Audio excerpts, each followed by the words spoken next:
नमस्कार, मैं हूं आपके साथ प्रिया तिवारी और आप देख रहे हैं टीवी 11। संसद के बजट सत्र का दूसरा चरण आज से शुरू हो गया है। सत्र की शुरुआत हंगामे के साथ होने की उम्मीद है, क्योंकि विपक्ष अमेरिकी व्यापार शुल्क, मतदाता सूची संबंध आरोपी, वक्फ विधेयक, सीमा निर्धारण और राष्ट्रीय शिक्षा नीति में 3 भाषा नियम जैसे मुद्दों को केंद्र सरकार को घेरने की योजना बना रहा है। इसके साथ ही प्रधानमंत्री नरेंद्र मोदी के नेतृत्व वाली एनडीए सरकार अनुदान मांग के लिए संसदीय मंजूरी लेगी, बजट प्रक्रिया पूरी करेगी और वक्फ संशोधन विधेयक सहित महत्वपूर्ण कानून पारित कराने के लिए हर संभव प्रयास करेगी। विवादास्पद वक्फ संशोधन विधेयक को लेकर इस सत्र में सत्ता पक्ष और विपक्ष के बीच टकराव जो है वो हो सकता है।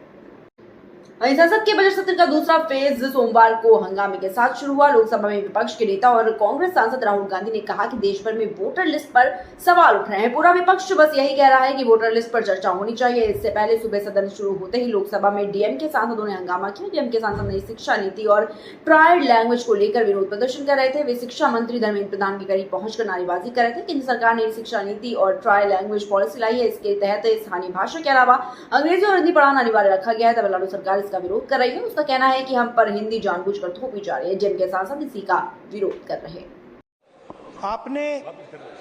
आपने सही बात बोली कि वोटर लिस्ट क्या सरकार बनाती है। मैंने नहीं बोला। नहीं, आपने बोला क्या, और आपने सही बोला कि सरकार वोटर लिस्ट नहीं बनाती है। मगर पूरे देश में वोटर लिस्ट पर सवाल उठ रहे हैं। हर स्टेट में, हर ऑपोजिशन के स्टेट में और महाराष्ट्र में black and white voter list पे सवाल उठे हैं। तो पूरा ऑपोजिशन मिलकर सिर्फ ये बोलने दीजिए, पूरा ऑपोजिशन सिर्फ मिलकर ये कह रहा है कि वोटर लिस्ट पे यहां पे एक डिस्कशन हो जाए। ओके। आप बनाते नहीं हो, इसको हम एक्सेप्ट कर रहे हैं, आप डिस्कशन तो कीजिए। पूरा मुद्दा था जिनके पास फैक्ट नहीं होते हैं, those don't have any concrete fact, they only want to shout back the truth.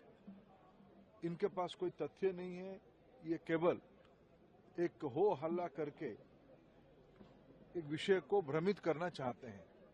मैं आज भी कहा, विनम्रता से कहा, आज 10 मार्च है, इसी फाइनेंशियल ईयर की और 20-21 दिन बाकी है। जो चर्चा तमिलनाडु शासन के साथ पिछले दिनों में भारत सरकार की हुई है, जिसमें एक समझौते की रास्ता भी निकला था, उसी रास्ते पे तमिलनाडु सरकार राजी हो जाए। हम उनको अभी भी उनकी पीएम श्री की जो एलोकेशन है उसको देने में हमें कोई आपत्ति नहीं है।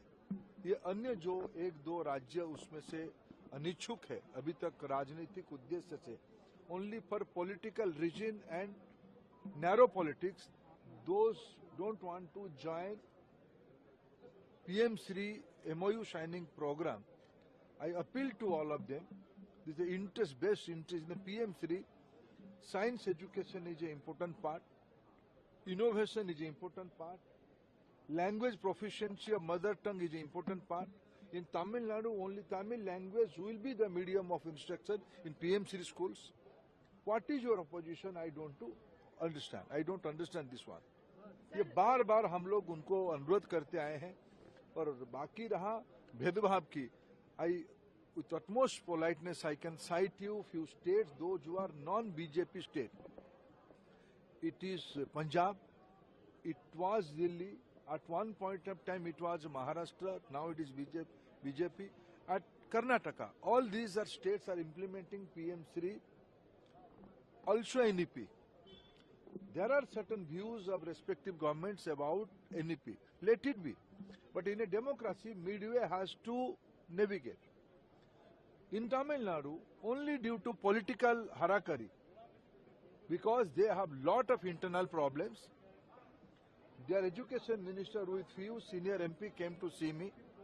They agreed at one point of time, they went back, my information, Honorable Chief Minister of Tamil Nadu was agreeing to the agreed proposition, but somehow some politics came up, internal politics came up, they went back. It is unfortunate. This is only I can say. I appeal to all of them, let they come back.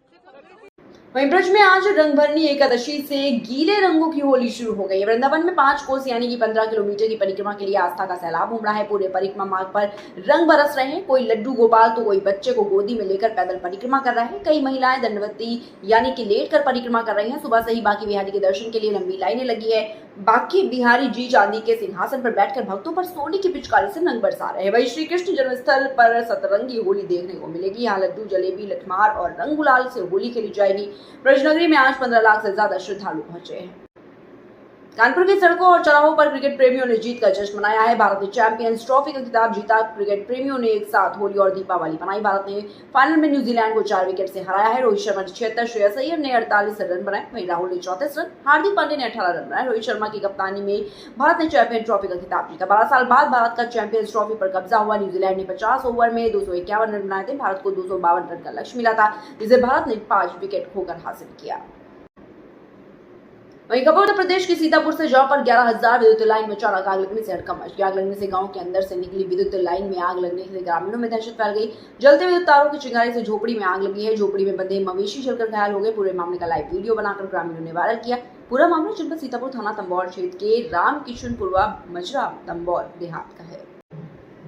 वहीं कानपुर में आज 9 मार्च 2025 को gastro liver hospital ने status club में प्रथम clinical update का आयोजन किया। इस कॉन्फ्रेंस का मुख्य उद्देश्य मेडिकल क्षेत्र में होने वाली नई उपचार की जानकारियों को सभी डॉक्टरों को उपलब्ध कराना था। कार्यक्रम में मिर्गी के उपचार, गुर्दे की बीमारियों के उपचार, इंटरस्टिशियल फेफड़ों की बीमारियों के उपचार, नैश और डायबिटीज के उपचार की गंभीरता, उच्च रक्तचाप के उपचार एवं डायबिटीज और थायराइड की बीमारियों के एसोसिएशन के बारे में चर्चा हुई। कार्यक्रम का प्रारंभ डॉक्टर वीके मिश्रा के द्वारा सभी डॉक्टरों के स्वागत से हुआ।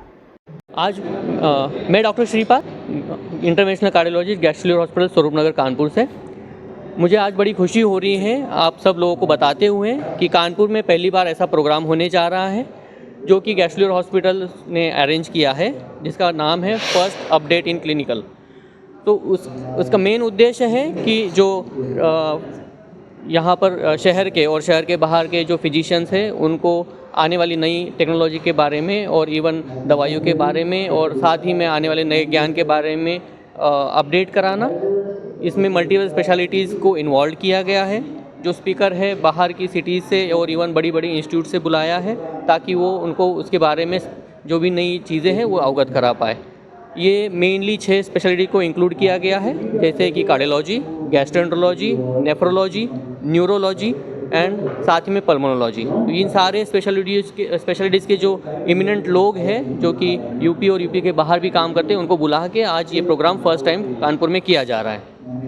किस तरह की जानकारियाँ उपलब्ध कराई जाएंगी और कितने डॉक्टर्स इसमें पार्टिसिपेट? इस जो प्रोग्राम है उसमें मेन उद्देश्य यही रहेगा कि हर एक क्षेत्र में जो नई तकनीकियाँ या फिर जो ज्ञान अवेलेबल है वो लोगों में या नए डॉक्टर्स में अवगत कराना। और लगभग इसमें 100 से 150 से 200 लोग इनवाइट किए गए हैं और पार्टिसिपेट भी करेंगे। जनरली जो अपनी कानपुर और कानपुर के साइड वाले जैसे कि फतेहपुर, बांदा और इवन इटावा से बहुत सारे डॉक्टरों को बुलाया गया है। Shubhra Mishra, DM gastro. मैं गैस्ट्रो लिवर हॉस्पिटल में एंडोस्कोपिस्ट और कंसल्टेंट की तरह काम करती हूँ। ये जो सीएमई है, ये गैस्ट्रो लिवर हॉस्पिटल ने पहली बार एक मल्टी स्पेशलिटी सीएमई कानपुर में कंडक्ट करी है, जिसमें हम लोग अलग अलग जो डिपार्टमेंट्स होते हैं उसमें जो भी पेशेंट के लिए जो ज़रूरी चीज़ें हैं वो डिस्कस करेंगे। मरीजों के लिए जो कॉमन बीमारियां हैं, thyroid, diabetes, fatty liver, epilepsy या फिर जिनको किडनी की बीमारी होती है, उसमें कैसे अभी क्या रिसेंट एडवांसमेंट हुए हैं, डॉक्टर्स क्या नया सीख सकते हैं और उसी से आगे जाके पेशेंट को भी बेनिफिट होगा। तो मैं उम्मीद करती हूँ कि जो भी हमारे एमडी मेडिसिन और सुपर स्पेशलिटी वाले डॉक्टर्स हैं सब आके ये सीएमई अटेंड करें ताकि उनकी भी नॉलेज बढ़े और आगे जाके पेशेंट को भी बेनिफिट हो। आप कुछ बता सकती हैं कि आपने जितनी बीमारियों के नाम दिए, किसी एक में कुछ अलग किया जा रहा है कानपुर में? आपको क्या स्पेशल ऐसा क्या है नई जानकारी के साथ आप? नहीं, जैसे कि अगर हम गैस्ट्रोएंटरोलॉजी की बात करें, जैसे मैं गैस्ट्रोएंटरोलॉजिस्ट हूँ, तो फैटी लिवर जो है अब बहुत ज़्यादा कॉमन हो गया है। आप हर दूसरा इंसान अल्ट्रासाउंड करे उसमें फैटी लिवर आता है। तो ये डिसीज़न लेना कि किसको सच में इलाज की ज़रूरत है, किसे इलाज की ज़रूरत नहीं है, किसको 3 महीने का इलाज चाहिए, किसे 6 महीने का चाहिए, किसे 2 साल चाहिए, किसको कोई मोटापा कम करने की सर्जरी चाहिए, ये सब सवाल हैं जो हम यहाँ पे एड्रेस करेंगे और उससे फिर आगे का प्लान बनेगा कि क्या किया जा सकता है। आज मैं